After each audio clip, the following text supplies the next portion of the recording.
10 years ago, I was fun guy Dai. A pretty all right guy. Knew how to laugh, how to love, how to live. The life of the party.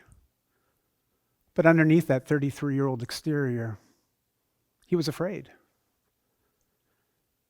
I was afraid. Pasting a smile on my face, I believed I could manage the daily emotional trifecta of stress, depression, anxiety. Believing that pain and shame were emotions, the stuff deep down into the dark crevices of my being. But all that changed on January 1st, 2010.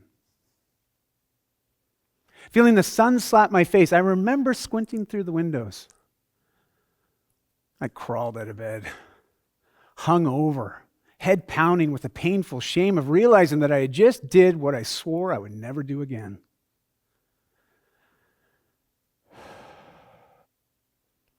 Tiny laughs echoed through the hall as I made my way to the kitchen.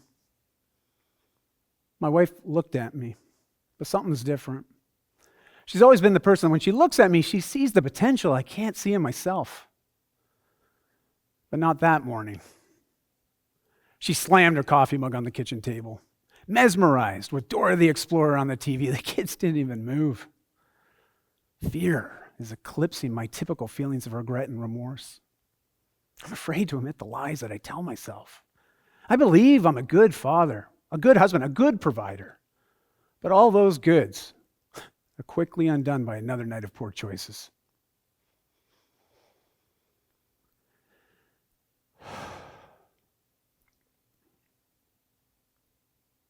As far back as I can remember, I wanted to be a great man. But truthfully, I just wanted to be a better one. The kind of man that does the right things, not because they're easy or hard, but because they're right. The kind of person that isn't afraid to stand behind their choices, actions, and beliefs. If I did enough great things, then I'd be a great man too, right? In stressful situations, life was hard, but uncorking a bottle was always easy. Sitting across that kitchen table, Christy looked me in the eyes, and she broke the silence by asking me the most life-sobering of questions. Dai, are you being the type of man you'd want your daughters to marry? Like a song that gets stuck in your head, the question kept repeating over and over.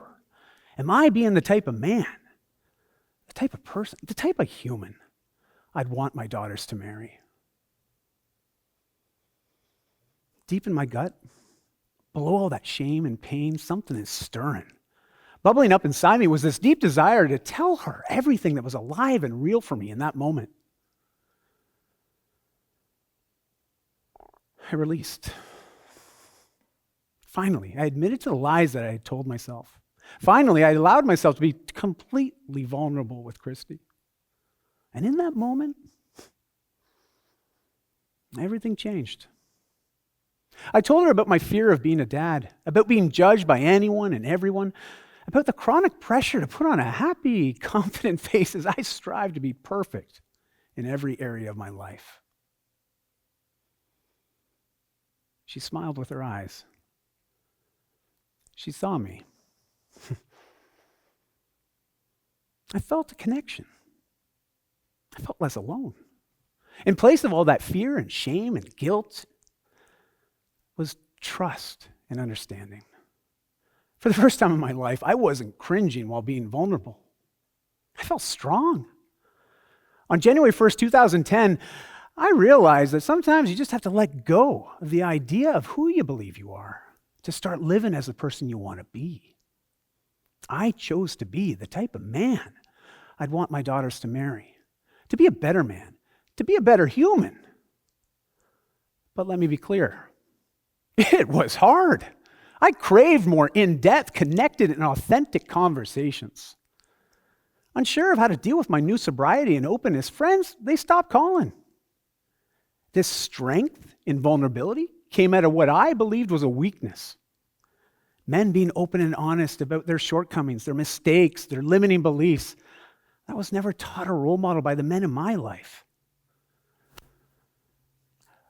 When my search for vulnerability for dummies returned 0 results on the Google, I realized the answer is not so simple. But I did see V-stitches for dummies and 98 million other search results for crocheting, clearly owning the internet.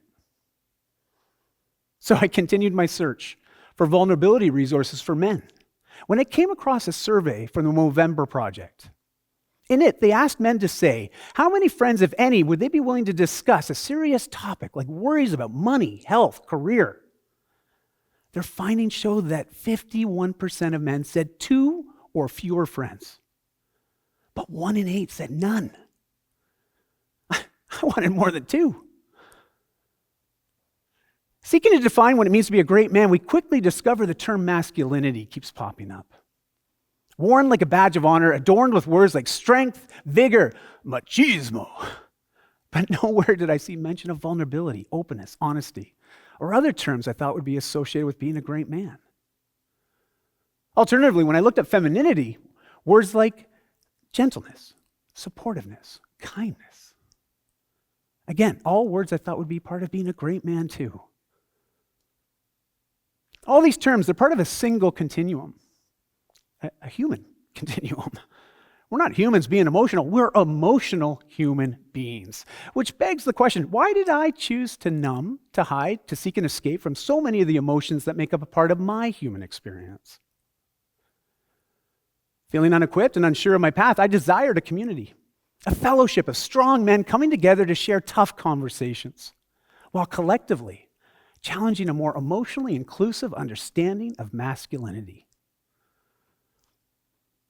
I sought answers from outside my circles, which led me to my ultimate revelation: to create something simple, meaningful, impactful.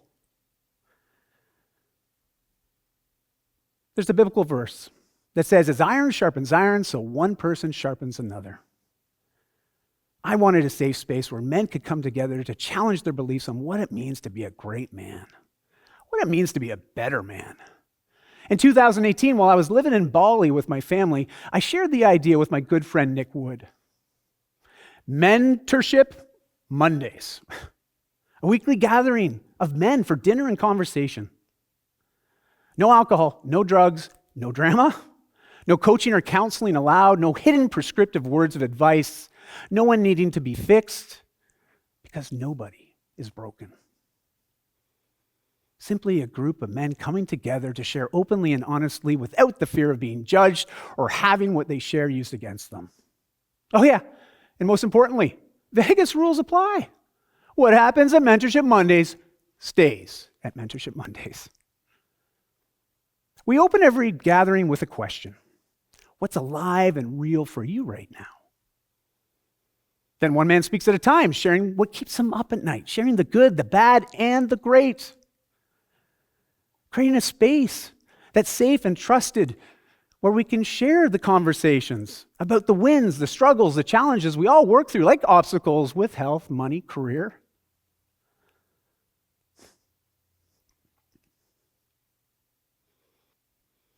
And along the way, something magical happens. We realize we're not so alone. Seems by practicing vulnerability, we can develop more empathy, understanding, and compassion. Whether in person or online, we've seen over 500 men positively impacted through Mentorship Mondays. Men show up to the meetings filled with curiosity and a little bit of uncertainty, and then they wait. They wait for someone else to do the thing that's often the hardest to do, to go first. What's alive and real for you right now? Like popcorn. The first share happens, and then another, and another, and another, each share building on the last, building trust, understanding, and connection among us.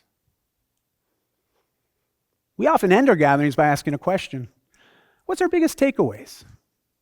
And the answer we hear again and again: I'm leaving feeling better than when I arrived. By embracing vulnerability, men find more happiness and fulfillment in life, and we've all found more than 2 friends to share the highs and lows with along the way. My journey to becoming a better man started over a decade ago.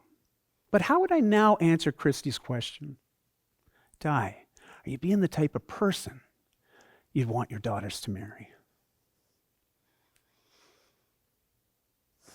Yeah, I am.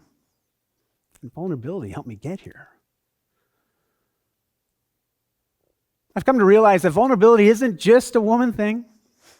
Vulnerability isn't just a man thing. Vulnerability is a human thing.